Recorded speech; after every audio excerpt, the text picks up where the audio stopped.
is James Madru, current bassist of Link Wray, talking to Link Wray himself. And just got a few questions we'd like to ask you, Link. Where are you from originally, Link? From Dunn, North Carolina. North Carolina. Yeah. And you grew up mostly there? Well, I was born in Dunn and lived in Dunn until I was about 13 or 14 years old. Mm-hmm. And then we moved from Dunn, North Carolina to Portsmouth, Virginia. That's when my daddy went to work in the government Navy Yard, during the war, in the Second World War. Okay. And I lived in Portsmouth, Virginia until 1955. And in 1955, I moved to Washington, D.C. And that's when I got caught up in the pre-Rumble, the pre-Link Wray, Mm-hmm. Okay, going back a little further, what attracted you to music in the beginning? I don't know how old you were. Well, I started out when I was 8 years old. My dad bought my brother Ray a Maybell guitar. Mm-hmm. With black diamond strings on it, real big, heavy strings, And of course, I didn't know how to play the guitar. And there was it's like this Ball and Bailey Circus, that used to come every year, Mm-hmm. And or sometimes they could come twice a year. And across from where we lived was this big field, where they used to come. And there was this black guy named Hamball, and he saw me sitting out on the porch, trying to just plunking around on the guitar. It wasn't tuned or anything, because Mm-hmm. I didn't know anything about guitars, And he came over there, and he tuned the guitar for me, showed me how to tune it, and he sat down and started playing bottleneck music, on the Mm-hmm. guitar, blues bottleneck. Okay.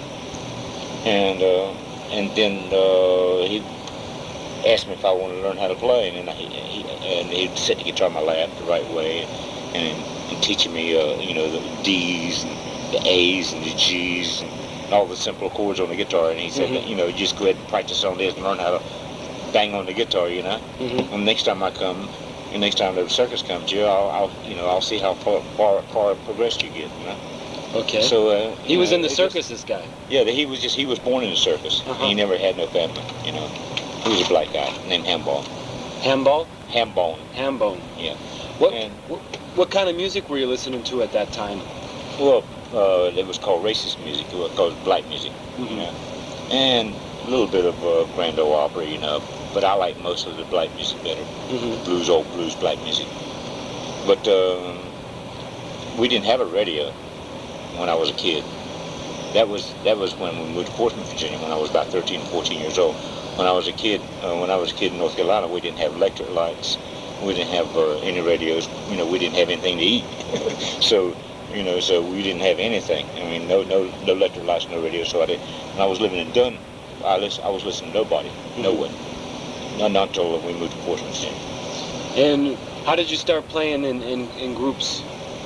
Well, the groups was my brothers. Uh-huh. I never played in any groups. When I moved, like I said, when I moved to Portsmouth, Virginia, and I started listening to the radio, Grand Ole Opry, mostly racist black music, and So it was a family thing right from the beginning. it was a family thing from the beginning. But my brother Ray, he was the leader of the band, and he sang, and my brother Doug played drums, and Shorty played bass. And Shorty was your cousin. Yeah, and I played guitar, and he was a singer. It was called Lucky Ray and the Palomino Ranch Gang. It was like Western swing. Wow. And that was in the 1940s, right? Mm-hmm. And we played in fairgrounds. We played theaters. We played anywhere, barns. We played everywhere. Barn dances and things like that? Stuff like that. Yeah. And we played anywhere that we could play. Mm-hmm. And we backed up people like Lash LaRue and Sunset Carson and the guys in the magazine. They all know who they are. Uh-huh. And Wild Bill Elliott. Uh-huh. And these were the Western stars. Yeah. Like Roy Rogers. Mm-hmm. But I never backed up Roy Rogers. But Sunset Carson, Lash LaRue, and Wild Bill Elliott, and all this. And it was another one. But anyhow, that we would back them up, Mm-hmm. in fairgrounds, Okay. And when did you start writing songs? Yourself? Well, I started writing songs just probably for myself ever since, right at the start. Right in the beginning, yeah. Yeah. But I mean, it was nothing. It was no. I didn't. They wasn't good. I didn't keep them, Yeah. But it was just something me to get into my music, And then when we started with this year Western swing music, we did all the Hank Williams tunes, and we did all the Western songs, Mm-hmm. And I did a few black tunes, but we were playing for in white clubs, and they didn't want to hear the black music. They wanted to hear the Western, the country songs, And in 1949. Did you ever sneak some stuff in when you were playing Western A little swings? bit, yeah, a little bit, yeah. But they didn't like it too much. No, they knew what it was. Yeah, yeah. And but 1949, just before I went in service, I was doing this year live country show in Norfolk, Virginia, and the host of the show was the guy who wrote Bebop-A-Lulu with Gene Vincent, Mm-hmm. Sheriff Tex Davis. He had a live country show, and so we went and played half hour, sometimes an hour on his show, 1949, with Doug and Ray and my brothers, the Palamine Ranch Gang. Mm-hmm. What kind of groups do you like today? What groups do you think are doing good music nowadays? Oh, I like Pearl Jam. I like Nirvana. I like them all. I like Neil Young. I like David Gilmour. I like John T. Winter. I like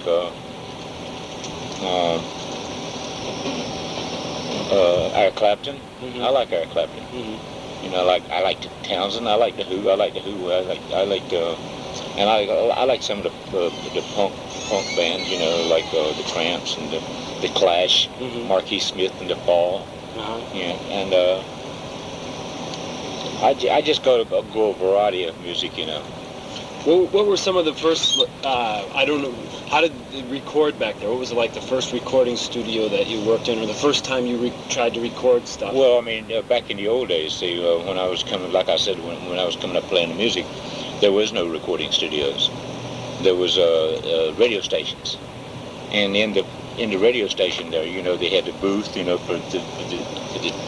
for the disc jockey to talk. Mm-hmm. And they had a room like we're in now, and there was room for big bands to come and play, and you just record there in that studio and on like you would do on radio. Mm-hmm. The first thing I ever recorded on was a wire recorder.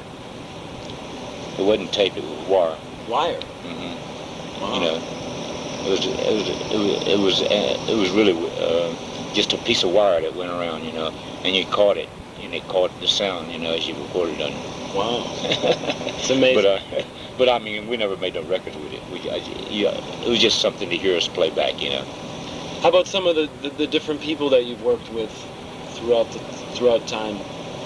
Oh, after I made Rumble, even before I made Rumble, after I moved to Washington D.C. in 1955, then I got into the club scene in Washington D.C. and the local music scene there.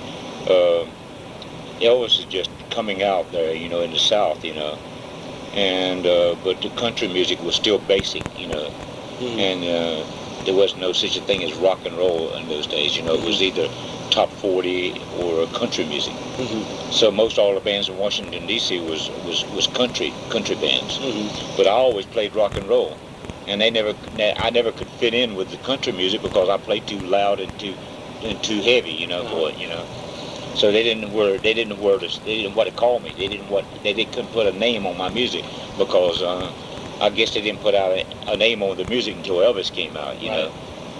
And then they started calling him the Hillbilly Cat. They didn't really call him rock and roll, They called him. Elvis was the Hillbilly Cat, So they really. Who coined the phrase rock and roll? Alan Freed? Later on, I think it got talking. Maybe it was Alan Freed. I don't know who started to call it rock and roll, Mm-hmm. and. Because like I say, Elvis is when it started the whole thing, Mm-hmm. And then it just started. It was like a volcano bubbling over, with groups all over the world, all over the world of USA, and then even England. You had people over in England mocking Elvis, like Cliff Richards, Mm-hmm. and the Shadows, and, Yeah. mocking the Fenders, Yeah. and America, you know. So it was just bubbling over with what I say now today is rock and roll. You know? So some of the people that you worked with over the years. Well, all the pre-stars. I mean, you know, because we did package tours. You know, the Bell Notes. You know, who I've had it, and Dwayne Eddy, Frank Avalon, Fabian, and Bill Parsons, the All-American Boy, and it's just a package tours they used to send us out on. Why did they do that? Because it was more economically viable. Well, yeah, because the music it was just it wasn't today. I mean, like when you go see Bruce Springsteen, you know, you see when you go see Michael Jackson. It was not the only person that could fill those kind of halls was Elvis. Yeah. You know, Elvis is the only person that considered, you know, going that would be a Bruce Springsteen today. You know, the big draw. But that day was the Bruce Springsteen of that day was Elvis. You know, and now it's Bruce. I like Elvis. Yeah, Elvis is good. I love Bruce. I think Bruce is a really guy. Yeah, he's a personal friend of mine. He's got a lot of heart. Yeah. He means what he says. Yeah, it's true music, and I really like that guy. Yeah. I think that a lot of people didn't read the fine print in Born in the USA. They thought it was like this blind patriotic anthem. And if you read between the lines, it wasn't that way. You know, it wasn't that at all. No. Bruce is a great songwriter, and he's a great musician, and he's a great person. I really like him. And he's a good friend of mine. And what were some of the gigs that stand out in your mind? Like you know, some that you remember always. Some of the back in the early days, I guess, when the kids were really screaming loud. You know, you walk out on stage. You know, I walk out on stage and I couldn't even hear my guitar because the kids were screaming so hard you couldn't even hear the music, and I had to stick my fingers in my ears because I mean. Those kids, you know, they just... That's amazing. If they can yell louder than how you're music, playing. Yeah, the music they were loud. They were screaming louder than the music. So when they started to scream, then you could play, but you couldn't hear it. Some people couldn't take that. They say, like George Harrison after the Beatles, he didn't play live for a long time because he couldn't handle that himself. Well, you know, people react differently to things. Yeah. You know. Yeah. And another question.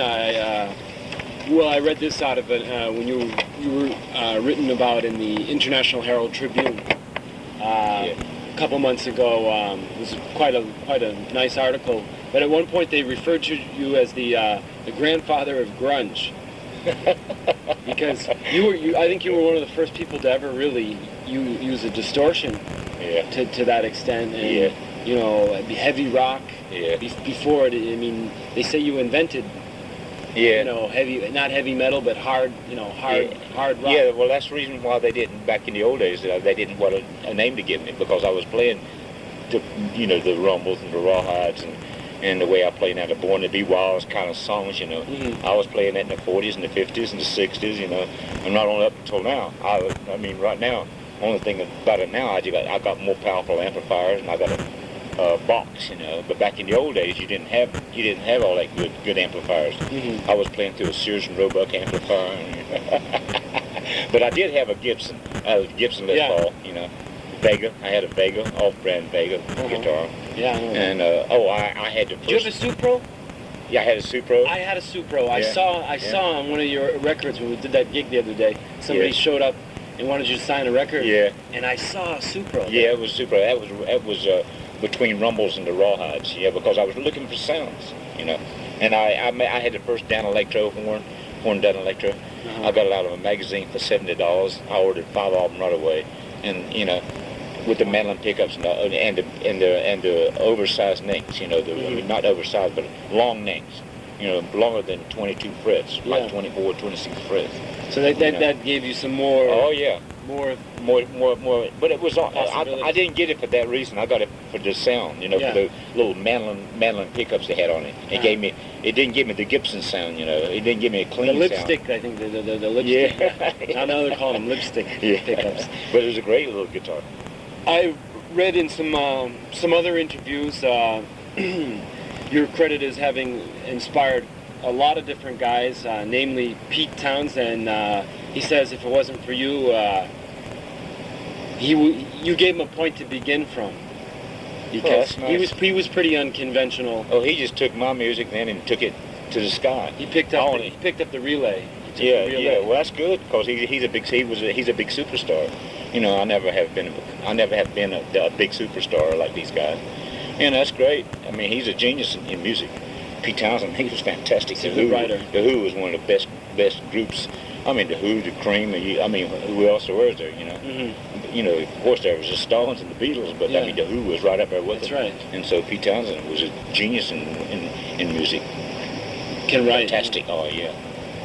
And what about some of the most recent things you're doing? Some of your most current projects? Have you? Yeah, I heard that you're. Oh, I know personally. What do you think about your most recent stuff? Well, I mean, I just did a CD for Sony Records. I don't know if it was ever released in America or not. Maybe it wasn't. Here in Europe, in Denmark, I recorded it in Denmark with a producer. You know. And I know I don't have anything against producers, I guess, for other bands. I just don't like them for me, you know. I mean, when I made Rumble and Rawhide, Jack the Ripper, Run Chicken Run, Ace of Spades, and all those tunes I did, you know, it was just me and my brothers getting in the studio and do it. I didn't have a producer trying to tell me how to play, you know.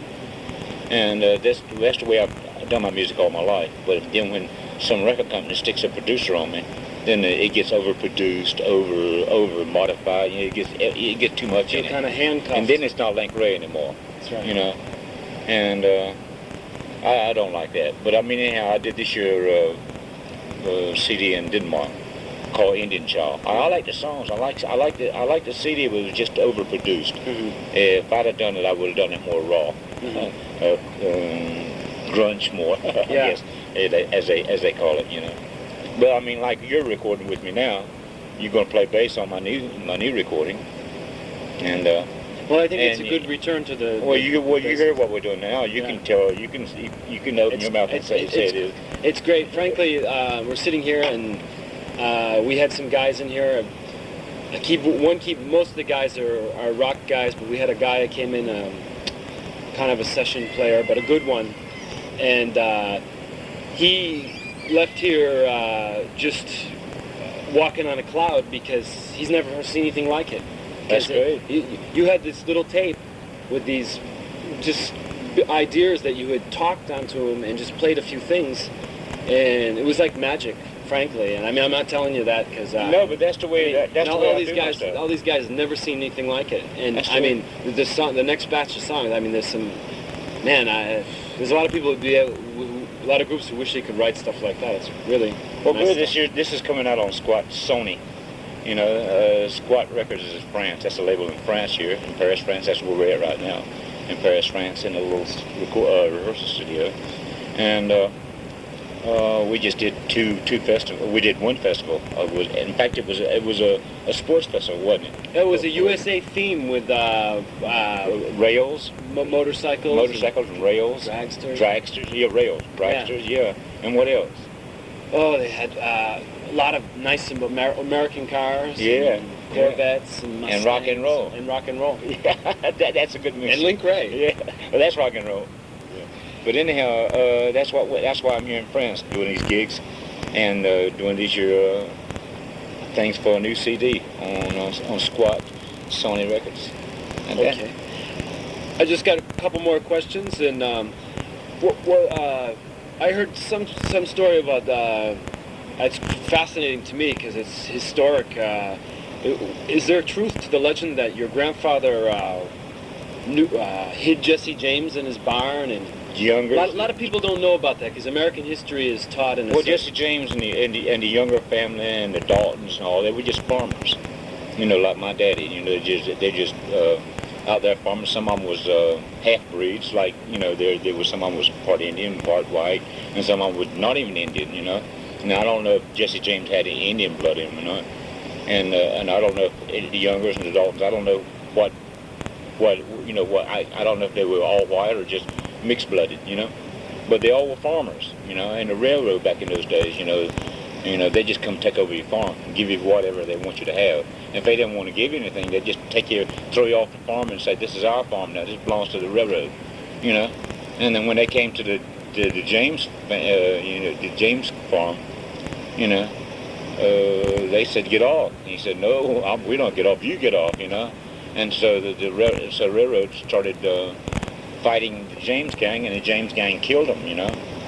And that's how it all got started, you know. The Daltons and the Youngers and the Jameses, they were all like, some of them I think were family. I think they were some kind of distant cousins, you know. Mm-hmm. And well, it's interesting that you've shed some light on this, because I think a lot of people, Jesse James was portrayed as an outlaw, and I think he was probably... Well, I mean, anybody's an outlaw if they go against the system. Right. I mean, if you go against any kind of system, you know, that's in power, right? Mm-hmm. Then you're considered an outlaw, a rebel, or somebody, you know. That's the way it is, you know. Mm-hmm. But the James gang, you know, they just were fighting for their land, because it was early days, you know. Today you got better, I think you got better laws, you know, than you did those days. But in those days you had no law. You had, I mean, the law of the West, as they used to say, you know. But then the railroad hired this year, this agency, you know, like they would call themselves the Pinkertons, to hunt Jesse James down, you know.